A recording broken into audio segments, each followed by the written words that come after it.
So for chapter 6, which is part 3 of the consolidated financial statements, we'll dive into some of the more complex areas of consolidation accounting, specifically focusing on what happens after the initial acquisition, how we handle goodwill impairment, and the accounting for changes in the parent company's ownership interest.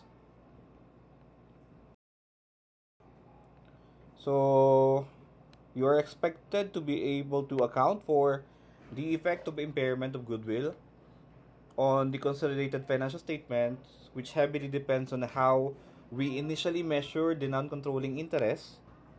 And the second, we will you will be able to determine the effects of the changes in ownership interest, specifically differentiating between transactions that result in a loss of control versus those that do not.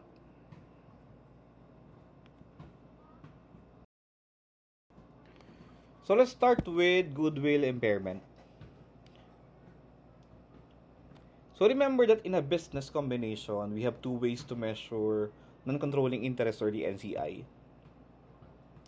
So that choice dictates how goodwill is attributed, and therefore how impairment losses are allocated.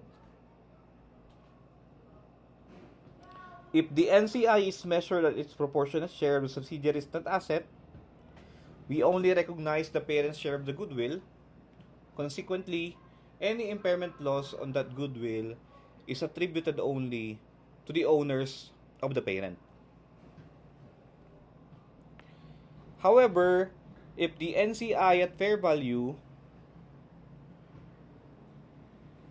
or if the NCI is measured at fair value, we recognize 100% of the goodwill, that is both the parent's share and the NCI's imputed share. Therefore, any impairment of that goodwill must be attributed to both the owners of the parent and the NCI based on their respective economic interests.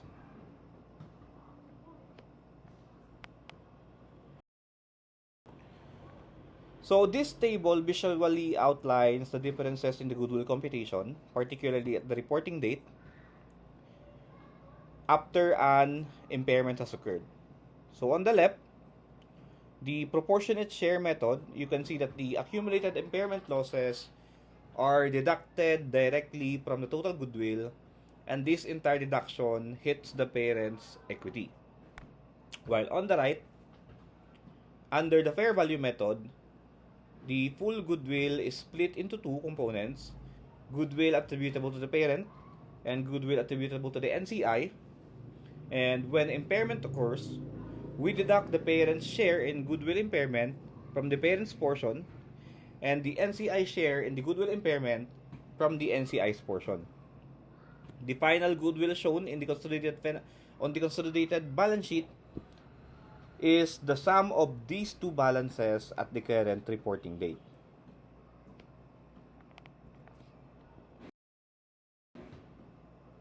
So now let's shift focus to changes in ownership.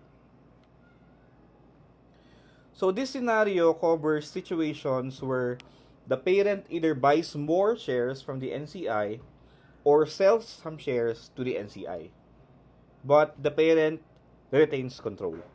Meaning, the parent still owns more than 50% or otherwise maintains control.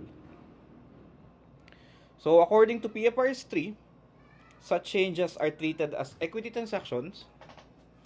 So think of it as the parent dealing with its existing owners, which are the NCI. So since these transactions between the owners, since these transactions, or since these are transactions between owners, they should only affect equity accounts such as retained earnings or share premium. So the critical takeaway here is that no gain or loss is recognized from the transaction. The difference between the consideration exchange and the change in the NCI's carrying amount is simply adjusted through the additional paid-in capital or retained earnings.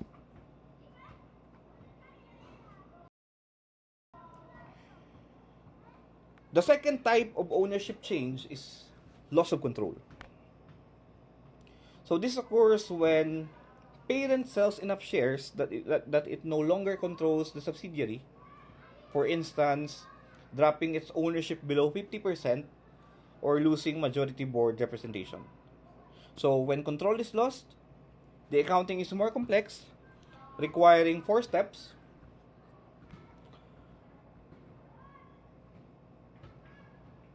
Or 3 steps. We must recognize everything related to the former subsidiary from the consolidated financial statements. This includes all assets, all liabilities, the goodwill allocated to the subsidiary, the NCI balance, and any parent's accumulated share of the subsidiary's other comprehensive income. And then second, we recognize the fair value of the consideration received from the sale, and any investment retained in the former subsidiary must also be measured and recognized at its fair value on the date control is lost. And then final step is to recognize the gain or loss associated with the loss of control, which is attributable to the former controlling interest.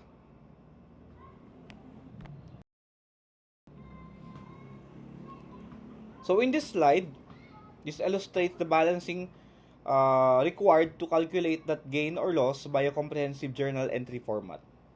So on the debit side, we record the resources received or the recognized, the cash or other assets received, the investment account retained, now at fair value, the NCI carrying amount, and the liabilities of the former subsidiary.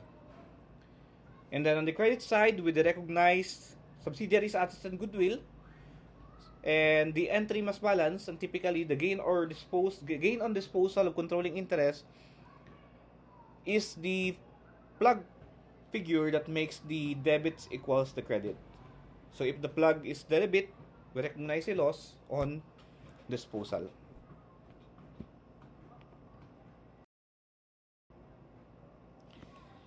Alternatively, the gain or loss can also be calculated in a summary format, focusing on the net impact.